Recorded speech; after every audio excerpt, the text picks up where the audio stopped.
This is an interesting episode to comment on, if for no other reason than the fact that this is the exact kind of episode that I tend to enjoy most in Star Trek. And I know that is a bias, and I admit it.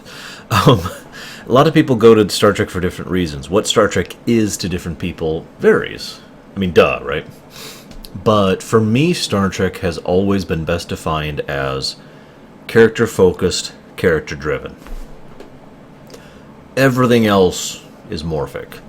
Sometimes it leans towards hard science. It has, you know I'm right. Most of the time it leans towards soft science. Sometimes it tries to be epic. Sometimes it tries to be silly. Sometimes it's amazing. And sometimes it's terrible. But for me, really character-focused, character-driven pieces tend to be my favorite episodes. There's a reason Best of Both Worlds and Tapestry and In the Pale Moonlight and oh shoot, I suddenly can't think of the name of it. There's an original series episode I was going to name drop. It's the one with Kodos the Executioner. I can't think of the name of the episode. Anyways, there's a reason these type of episodes tend to be at the top of my favorites list when it comes to a particular thing. And Scorpion, while we're on the subject. And a few others we'll be getting to later on, I might add. But one of the other things, I try to be as fair in my assessment of episodes as I can, because there's nothing necessarily wrong with having an action romp in Star Trek. There really isn't. And as I've said before, I liked the 2009 Abrams reboot. I really did. I didn't like Into Darkness, but I've already discussed my reasons for that, and God willing, we'll be discussing those again in the future in a more proper format. The point I'm trying to reach here, though, is this episode is literally all about Seven, and all about Torres and Tom Paris. And it's really, really, really down deep and personal. Interesting factoid, though, and I just feel like mentioning this to kind of defend my side of the argument, so to speak, or my side of the debate, I should say, because I don't want to argue with anyone.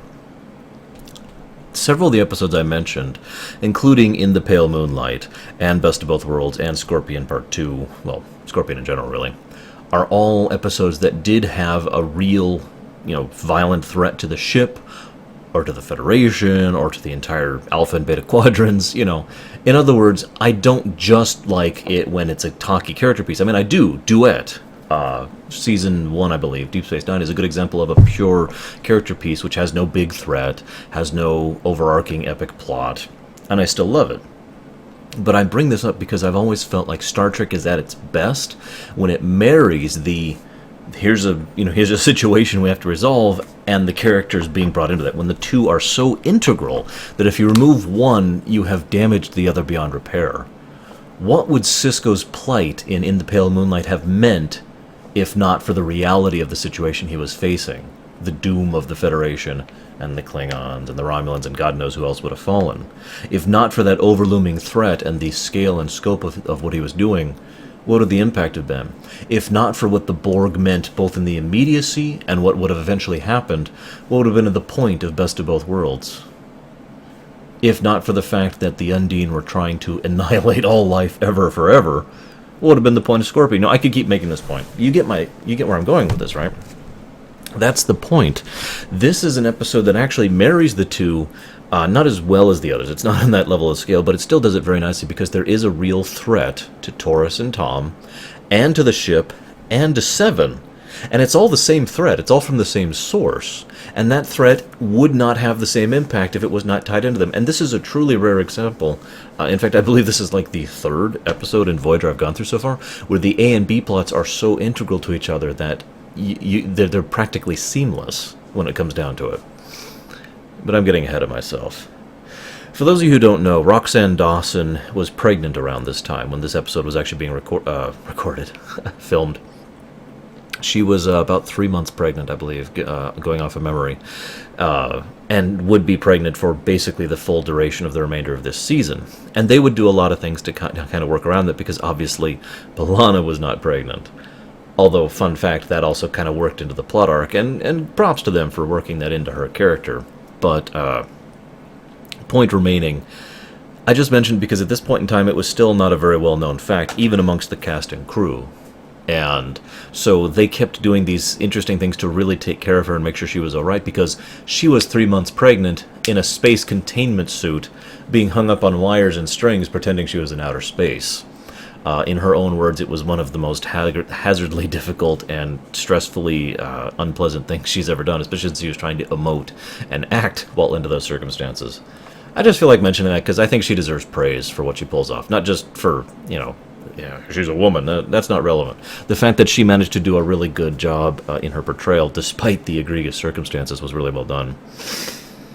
So, one of the things I like about this episode is that Seven, and I'm going to make a point to start calling her just Seven. In fact, I actually forgot about this, because I made that point in The Gift, too. In this episode, she said, and I can't believe I missed this, so forgive me for skipping ahead, but she says, I am 7 of 9, and then Janeway says, why don't we call you Annika? And then she says, well, I've always been 7 of 9. And so then they agree on a compromise, 7. It's so subtle that I don't think it was even intentional, but that is exactly what I've been talking about ever since Scorpion Part 2, the first arc of Seven's character arc, the realization of this new person. She has rejected Annika, and she has rejected 7 of 9, and now she is 7. And it's all demonstrated in that little scene. I literally forgot about that scene, so I just thought I'd show about it. So, 7 wants to go ahead and go to work, preferably in engineering. She is, after all, our new Royal Smart person. For those of you who don't know what I mean, all I'm going to say is Spock, Data, Dax. Moving on. So she is going to slide into that role, and eventually the stellar cartography thing will really help flesh that out. But for now, she wants to work in engineering. But I love her reasons for why she says she wants to do that. She doesn't. It's not like, I want to help the people who helped me, which would have been a cliche and frankly kind of forced. She doesn't say, I want to become more human, which would have been fake and cliche and forced. No, instead she says, and she doesn't say it like this. She doesn't say it outright, but what she means, and the way she says it is perfect. I don't want to be alone.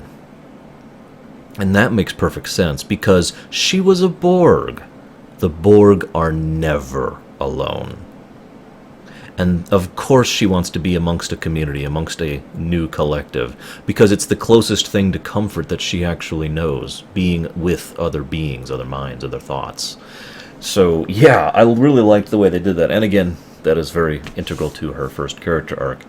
As a side note, I want to mention something.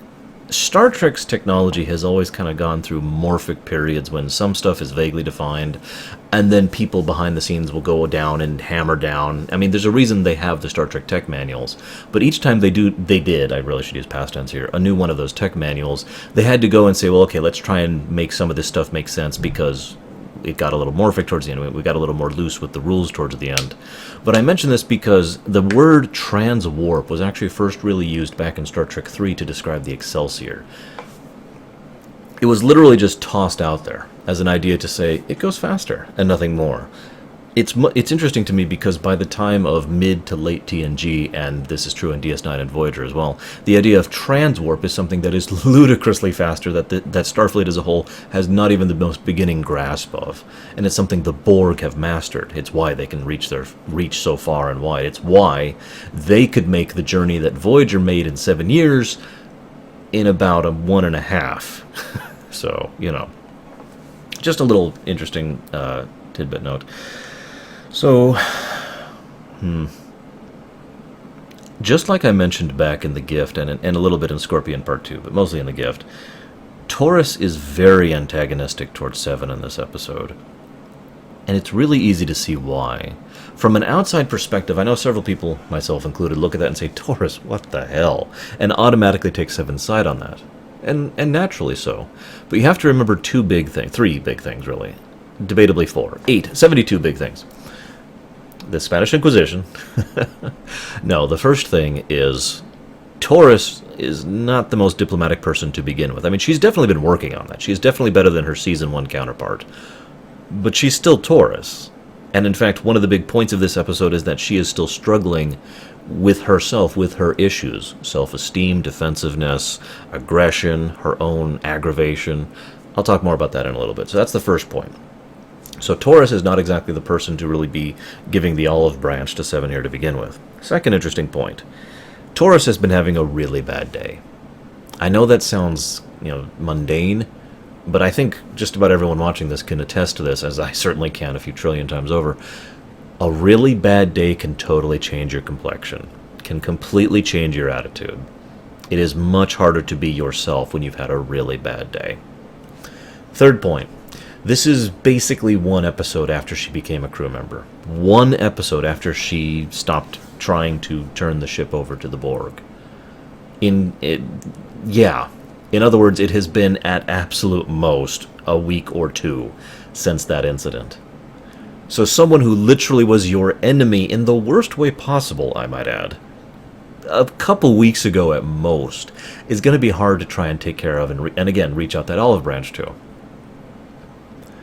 The final note is what I mentioned back in the gift. She's a Borg, or rather, she was. And that is what this episode's, and Seven's side of this episode is about, really. I know you'd look at this episode and think, well, this is about a Seven character building piece, but it kind of isn't. Not really.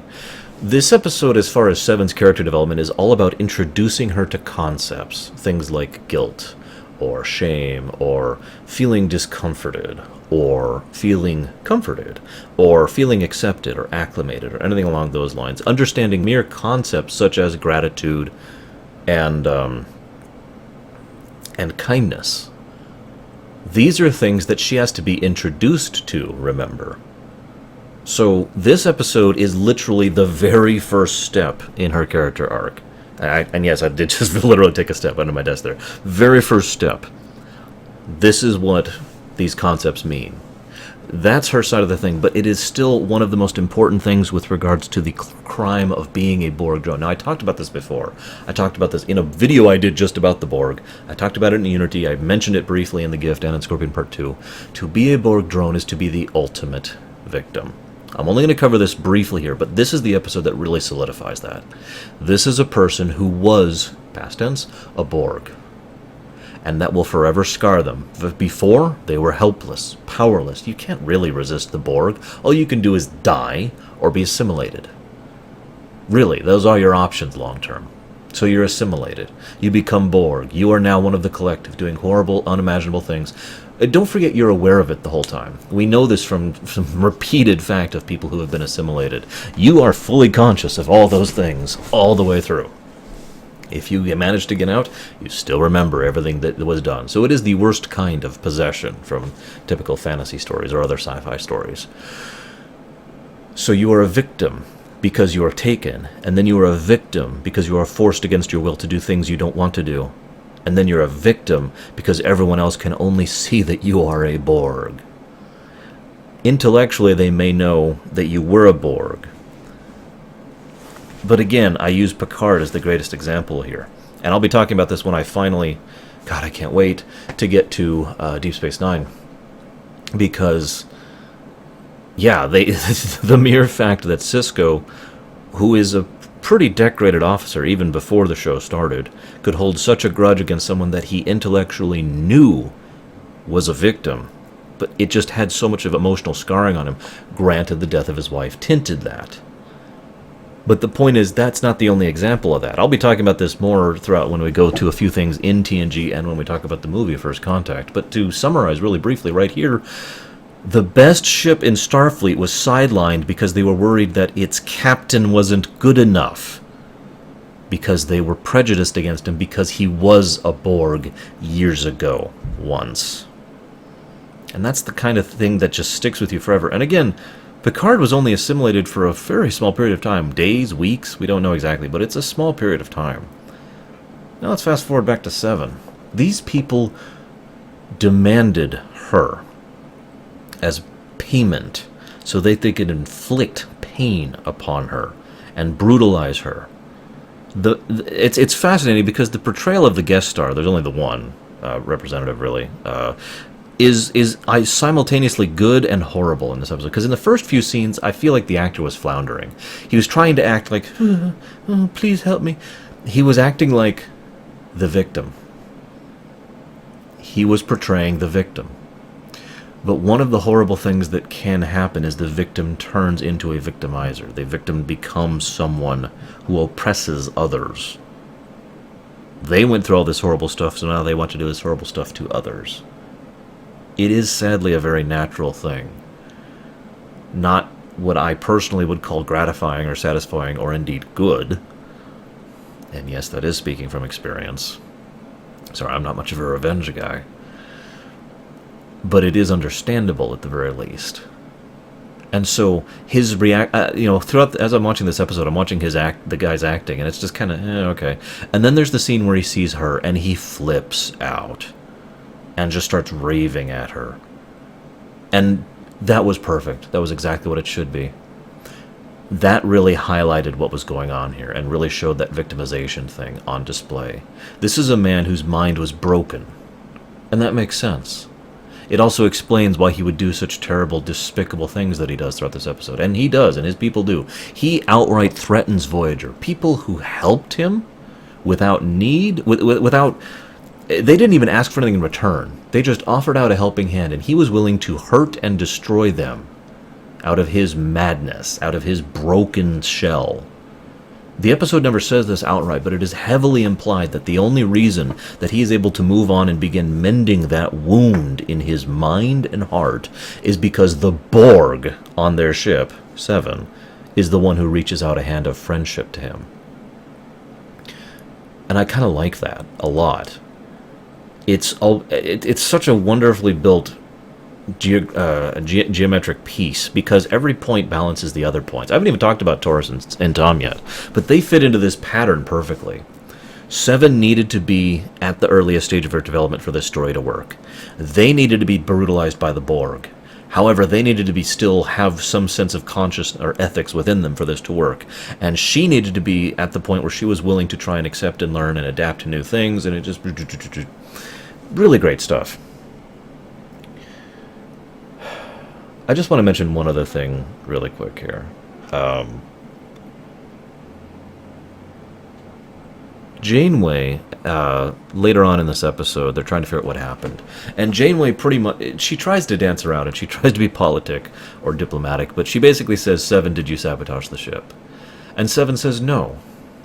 And I love this scene because during the course of the scene, Janeway reaches the point, and you can see it on Mulgrew's face. And even if the writers didn't intend this, there's no doubt in my mind, especially based on interviews, Mulgrew did this on purpose. Kate Mulgrew, the woman who plays Janeway, she said, she wanted to show that she had learned the lesson from the gift. Remember I talked about this.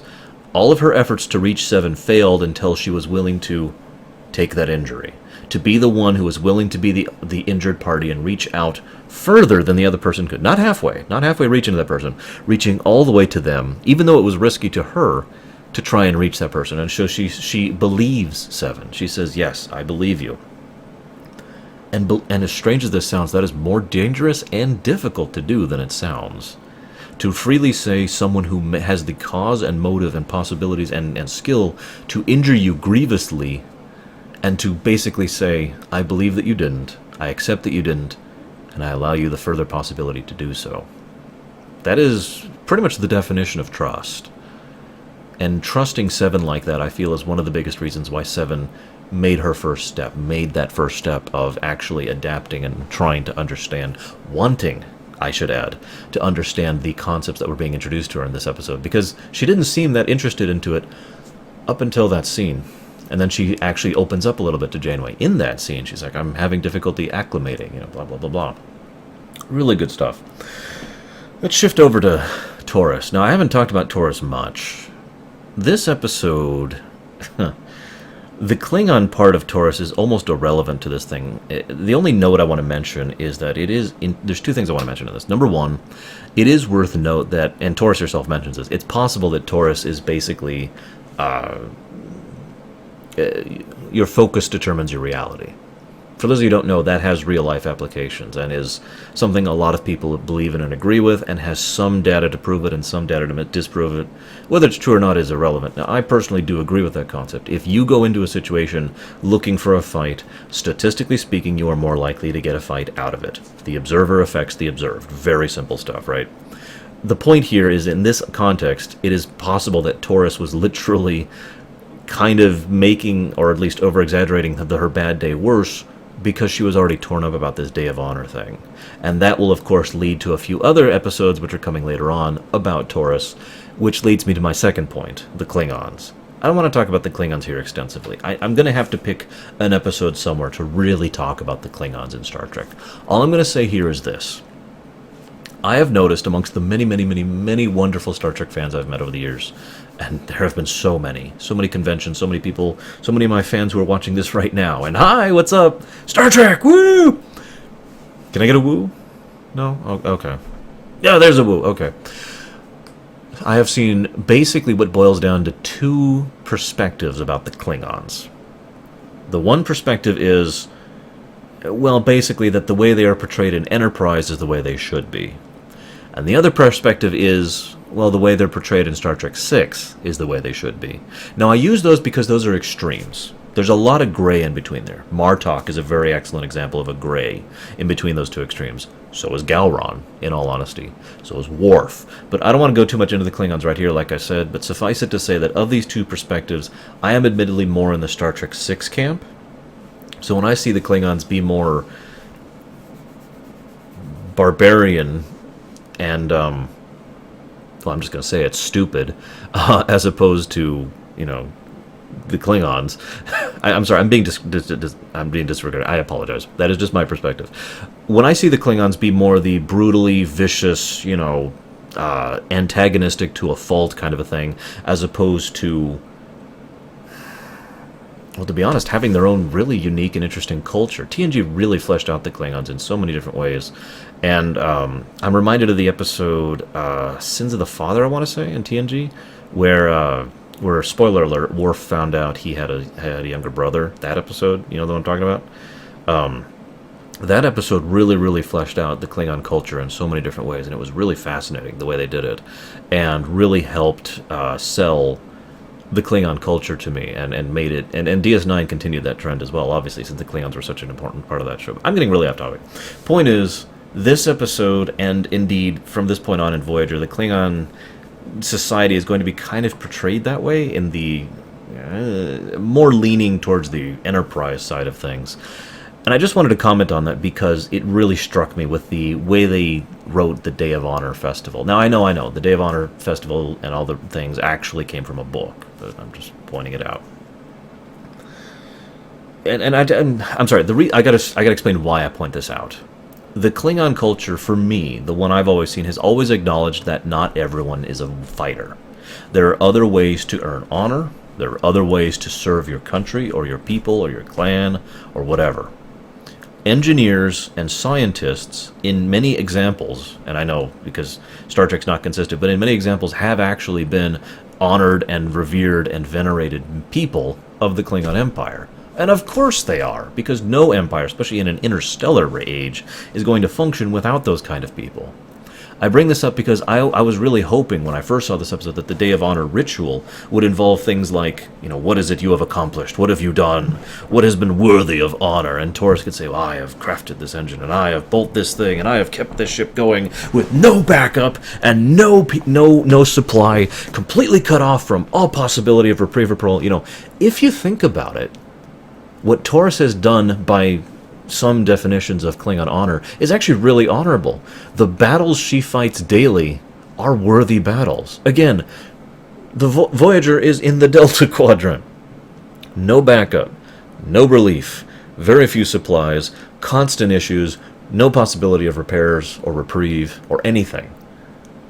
Doesn't that sound like the kind of thing that the Klingons would be like, yes, great honor is upon you, engineer, for accomplishing this amazing feat.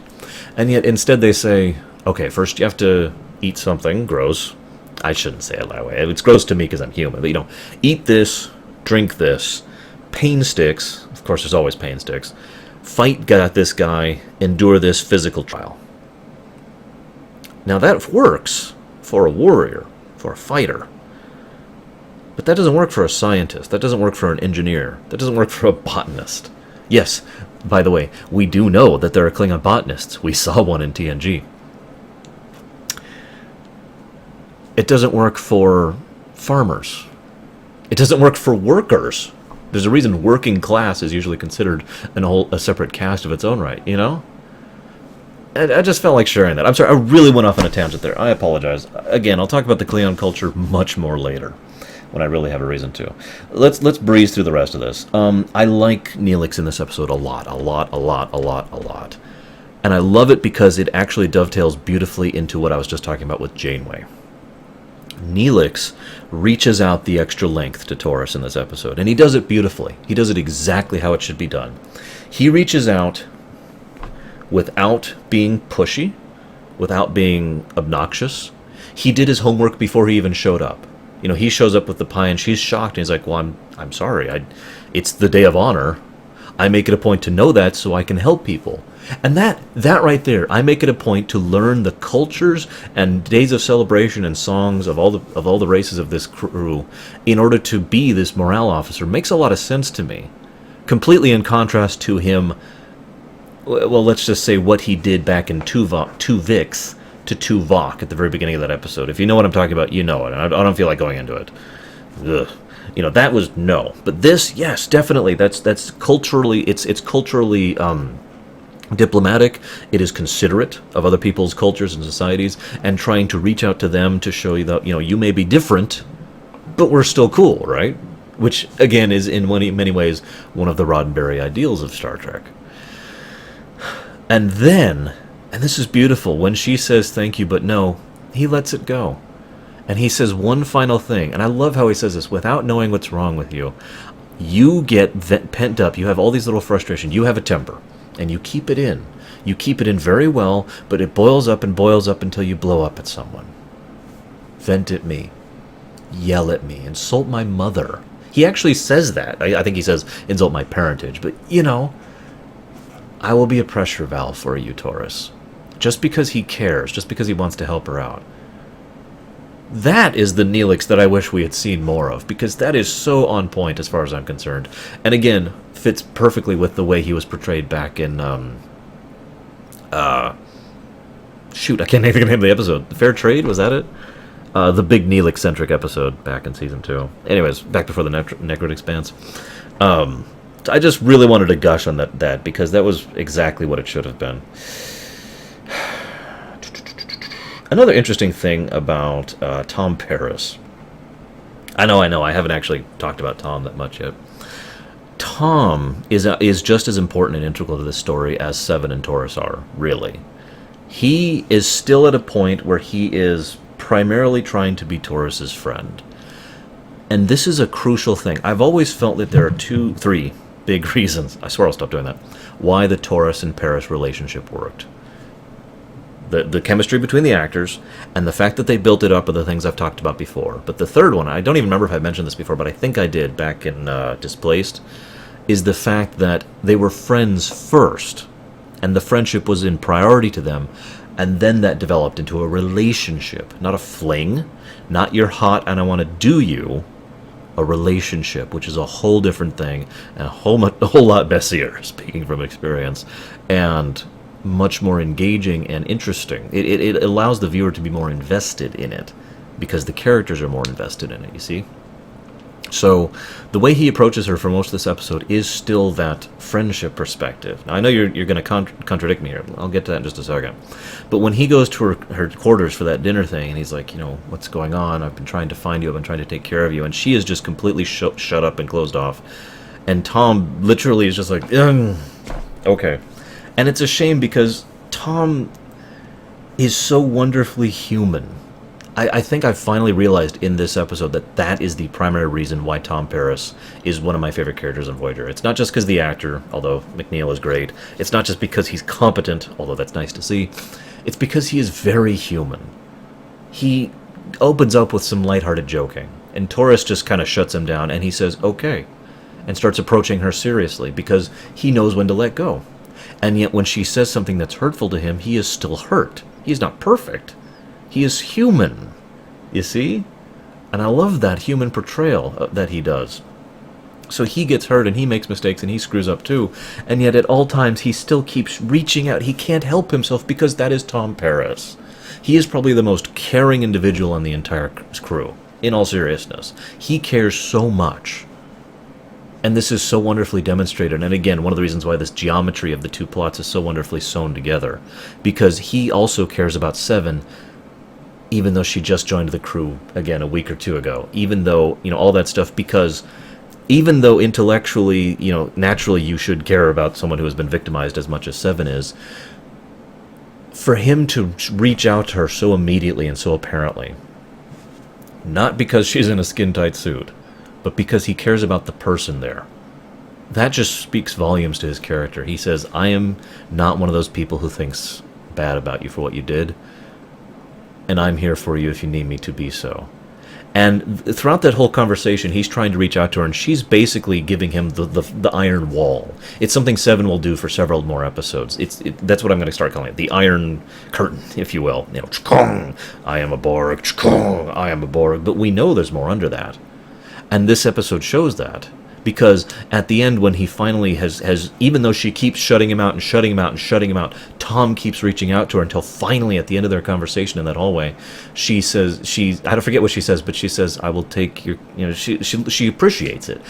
You can see it on her face in the way she says it. She acknowledges his efforts and says, well, I appreciate that you are an ally, basically. She still doesn't fully understand the words to express what she's feeling, or indeed to understand what she's feeling at all. Brilliantly done. I just feel like giving some praise for the FX in this episode.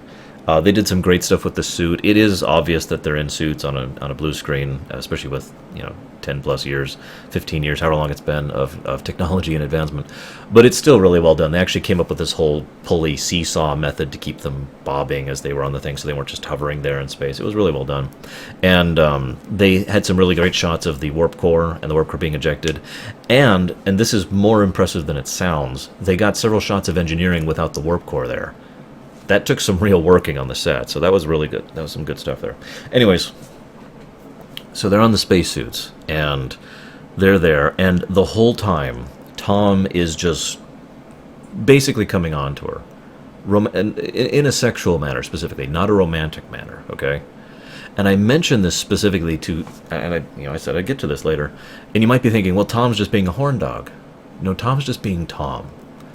Tom Paris and B'Elanna Torres are hovering in space with the most vague possible hope that Voyager eventually might find them. They never say it in the episode, but anyone who has any understanding of anything knows how incredibly unlikely it is that Voyager would actually find them. They are screwed. And the only thing that Tom can think to do is to keep B'Elanna's mind off of that. So he just starts coming on to her out of nowhere as a distraction, as a way to focus her thoughts on that and on him, rather than trying to think about the doom and gloom and dread of what you would... I mean, can you imagine that? Do you know how easy it would be to devolve into a literal, complete panic state, to the point where you would injure yourself or kill yourself? I don't mean kill yourself intentionally, by the way. I mean you accidentally damage your air thing because you're in a full panic attack, because you're not rational in a panic attack, And so him doing that is so very Tom Paris. The other thing I like about it is an interesting statement on B'Elanna Torres as a character, that it took imminent death for her to finally accept letting go of her own defensive mechanisms, the one that she has been keeping up literally all the way through the series up to this point in time. And based on what we know of her backstory and what we learn in the future of her backstory, she's always had these defenses up ever since she was a kid. Ever since the issues with her dad and her mother. Oh yeah. No, she's always had shields up. And it's interesting that it took a near-death experience for her to finally drop those shields and let someone in. And I like the fact that she admits that it is love that she feels for Tom, and in return. Not just, you're hot, or you're cute, or I want to date you. No. What I have developed for you is genuine feeling. And I have been lying to myself and denying it, and I've been a coward because I don't want to be hurt, or I don't want to deal with this, or I don't want to be rejected, or I don't want to yell at you, or I don't want, there's so many different reasons for that. It was a very, very human moment. It's almost a shame, because for those of you who don't know, they actually chopped several scenes from the floating in space chunk of the episode. And it's easy to see why. It's actually almost like half the episode, really. It's closer to a third. But one of the things they did very well, I might add, is they actually re-recorded the lines in a sound booth after the fact, after they had actually done the visual recording. Now, obviously, there was some lip syncing that had to be done. You could see them slip up just a little bit every now and again. But the reason I say that was a good thing is it allowed them to really push the emotion into themselves rather than trying to do so while constantly being in this thing, all strained and oh god, and feeling kind of woozy. You know, it's a lot harder to act under those circumstances and really emote verbally. That being said, there were a couple things she did really well there. I've already talked about that, blah, blah, blah. I think that's my last point. Oh, no, one last thing. The ending to this episode really was perfect. They've been getting good at this in Voyager. Their codas have always been good, but this is some good stuff because, the guy, the alien, the Katati, I actually wrote it, yeah, the Katati accepts the thing from Seven and says, thank you. Hesitantly, I might add. It takes him a while to accept that, this has been granted to him. And then she says, you're welcome. And she says it like experimentally. And again, that ties into everything I was saying, that she is just beginning to be approached by these concepts and ideals. And then, of course, Torres finally admits how she feels to Tom. And then that wonderful, beautiful shot of Voyager in the reflection of her thing, which was really well done, and then them being beamed off and then credits roll. That was awesome. And a wonderful way to tip that off, especially given what they do with it in the future. But I'm going to go ahead and chop off here and go ahead and get working on my next video, which is actually not the next one. Well, I don't want to confuse you. The point being, you'll see me again next week, or possibly sooner. You never know. Have a good one, guys. You believe I'm responsible for the accident? That I deliberately sabotaged the ship? You're like the others. You see me as a threat. I won't lie to you. Part of me is suspicious. We've dealt with tachyon fields before and never had this kind of problem. Captain, I am unaccustomed to deception. Among the Borg, it was impossible. There were no lies, no secrets. And I assure you, I had nothing to do with the accident in engineering.